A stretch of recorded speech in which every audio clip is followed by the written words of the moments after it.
আসসালামু আলাইকুম, welcome back to my channel. আবার হাজির হলাম আমি নতুন আরেকটি রেসিপি নিয়ে। আমার আজকের রেসিপি নকশি পিঠা। তাহলে চলুন মূল রেসিপিতে চলে যাই। প্রথমে আমি একটা প্যানে পানি বসাই দিব 2 কাপ পরিমাণে। এখন স্বাদ মতো লবণ দিয়ে দিব।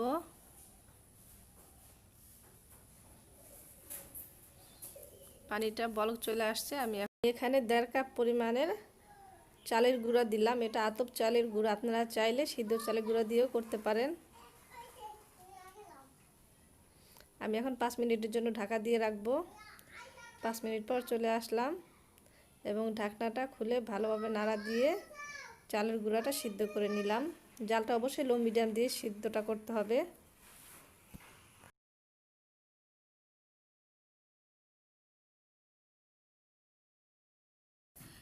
কাইটা মথে নিব যাতে কোনো প্রকারের দানা বেঁধে না থাকে।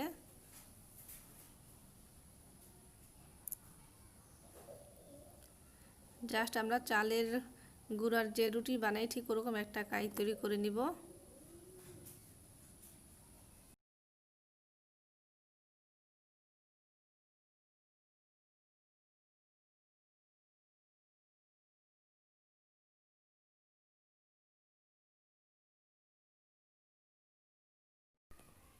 এখন ছোট একটা রুটির মতো বেলে নিব, না মোটা না পাতলা, ঠিক পুরোটা এমন হতে হবে।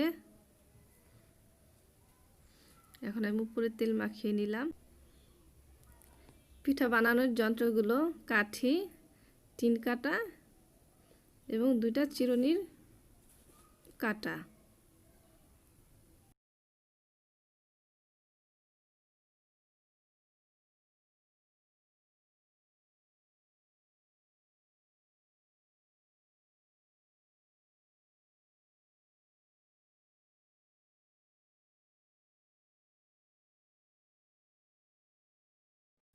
আমি এই ডিজাইনের দিলাম, আপনারা আপনাদের পছন্দ অনুযায়ী ডিজাইনের করে বানাবেন।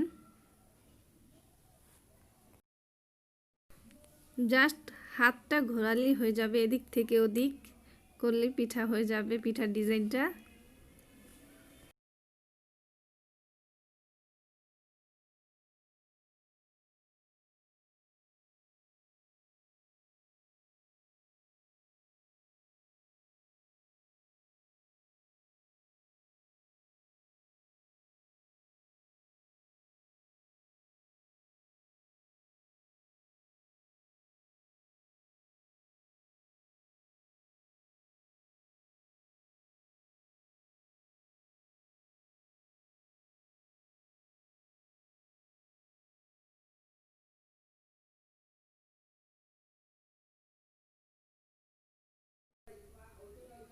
এখন 3 কাটার সাহায্যে সেই ডিজাইনটা করে নিব, কাটা কাটা ডিজাইনটা।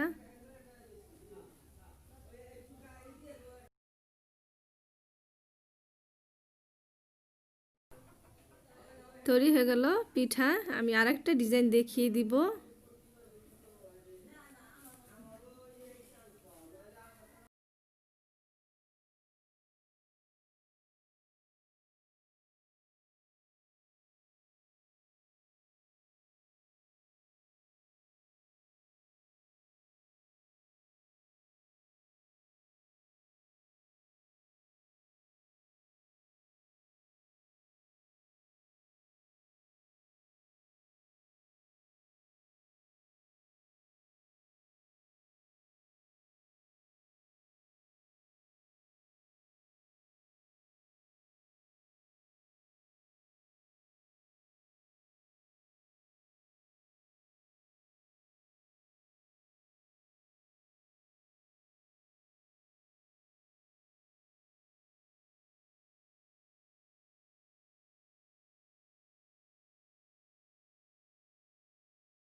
এভাবে আমি সব পিঠাগুলো তৈরি করে নিলাম। এখন ভাজার জন্য তৈরি। আমি কড়াইতে তেল বসাই দিলাম, তেল গরমও হয়ে গেছে। আমি এখন এক এক করে পিঠাগুলো দিয়ে ভেজে নিব। যদি আপনারা চান তাহলে প্রথম স্টেপের ভাজাটা দিয়ে রোদে শুকিয়ে রাখা যাবে, 2-3 মাস পর্যন্ত রেখে খাওয়া যাবে। আমার একটা কালার যখন চলে আসবে তখন আমি পিঠাগুলো তুলে নিব। এটা প্রথম স্টেপের ভাজা হলো। এখন ঘন্টা খানিক পর আমি দ্বিতীয় স্টেপ ভাজবো। এখন দ্বিতীয়বার আমি ভেজে নিব পিঠাগুলো। এপিট ওপিট উল্টিয়ে ভেজে নিব পিঠাগুলো। এখন আমি পিঠাগুলো তুলে নিব। ঠিক এমন একটা কালার চলে আসলে তখন পিঠা তুলে নিতে হবে। আমি এখানে 1 কাপ পরিমাণে চিনি দিলাম এবং সামান্য পরিমাণে পানি দিয়ে দিলাম। প্রায় 1/4 কাপের মতো পানি দিলাম। চিনিটা গলে গেছে।